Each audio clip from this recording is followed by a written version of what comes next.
নমস্কার বন্ধুরা, মিস্টার আর Mrs cooking অ্যান্ডে তোমাদের সকলকে জানাই আর একবার স্বাগত। আজকে চলে এসেছি দুর্দান্ত স্বাদে একটা রেসিপি নিয়ে, এঁচোড়ের রেসিপি।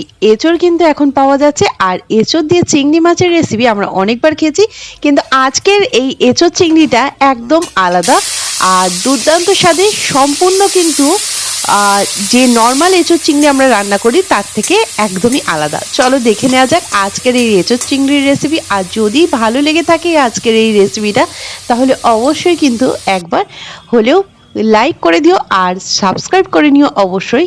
পাশে থাকা বেল আইকনটা ক্লিক করতে একদম ভুলো না। চলো দেখে নেওয়া যাক আজকের রেসিপি।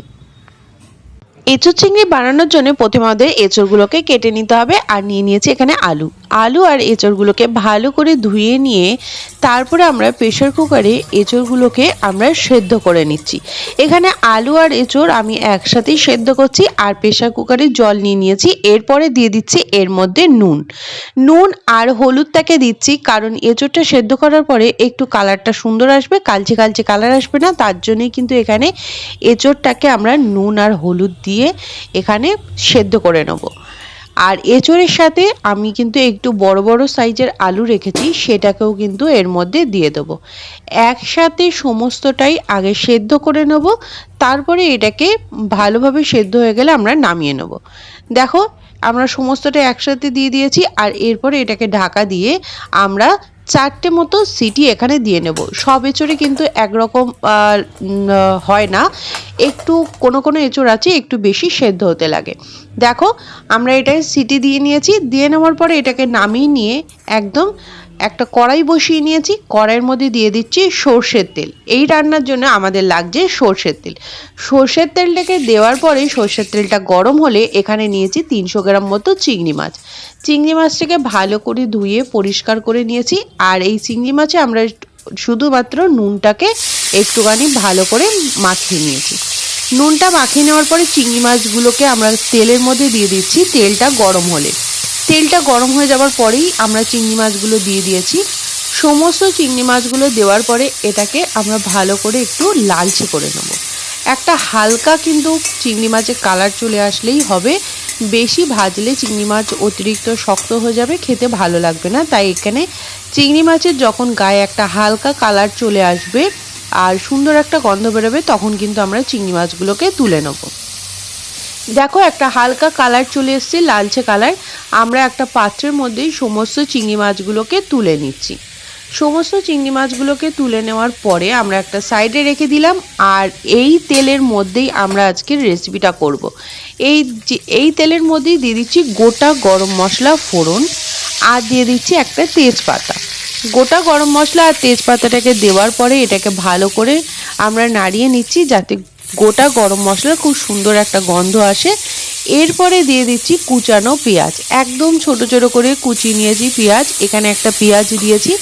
এই রেসিপির জন্য আমরা একদম মিডিয়াম সাইজের 4টে পেঁয়াজ ব্যবহার করেছি। দিয়ে দিচ্ছি একটা টমেটো। আর টমেটোটাকে দেওয়ার পরেও টমেটোটাকে একটু ভালো করে নাড়িয়ে নিলাম, যাতে টমেটোটা তাড়াতাড়ি সেদ্ধ হয়ে যায়।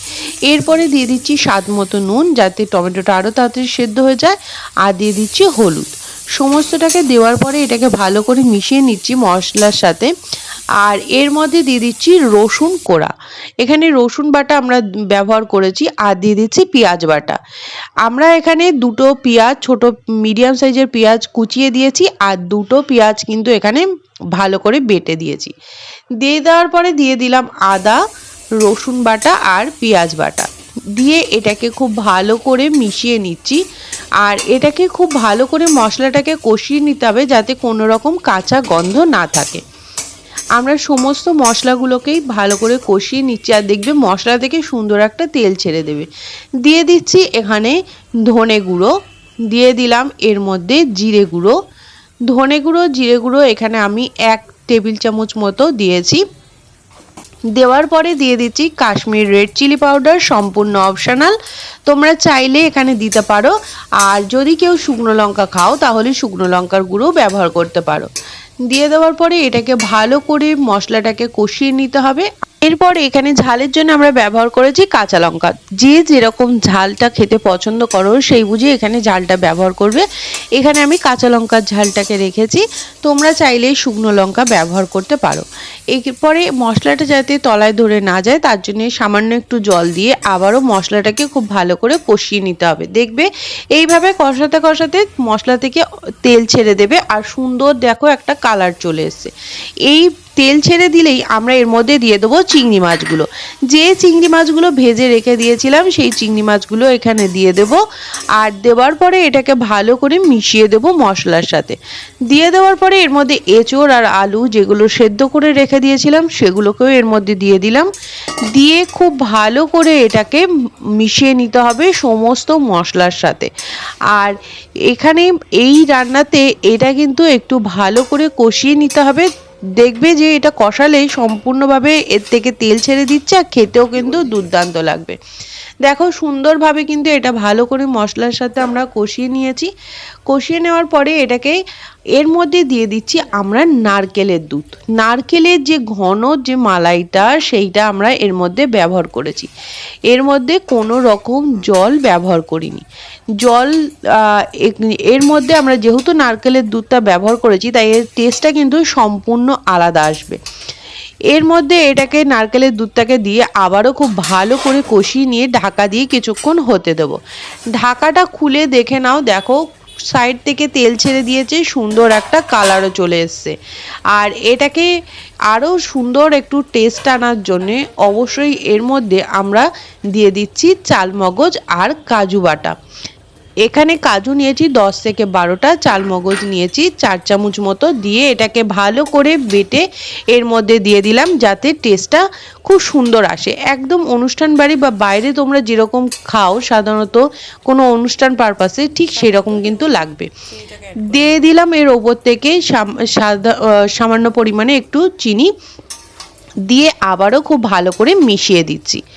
মিশিয়ে দেওয়ার পরে এটাকে আরও সুন্দর আনার জন্য এর মধ্যে আমরা ব্যবহার করব 1 চামচ মতো ঘি।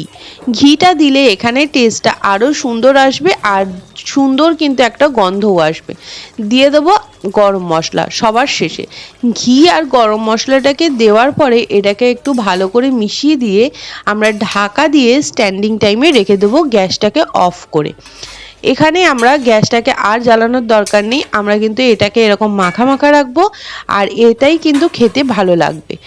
এটা কিন্তু তোমরা ভাত বা রুটির সাথেও কিন্তু ট্রাই করতে পারো, দুর্দান্ত লাগে।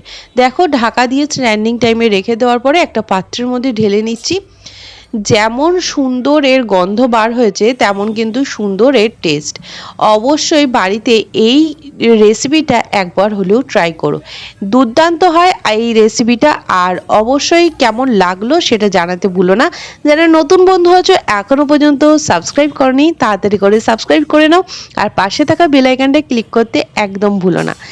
তাহলে আবারও দেখা হচ্ছে পরবর্তী কোনো রেসিপিতে।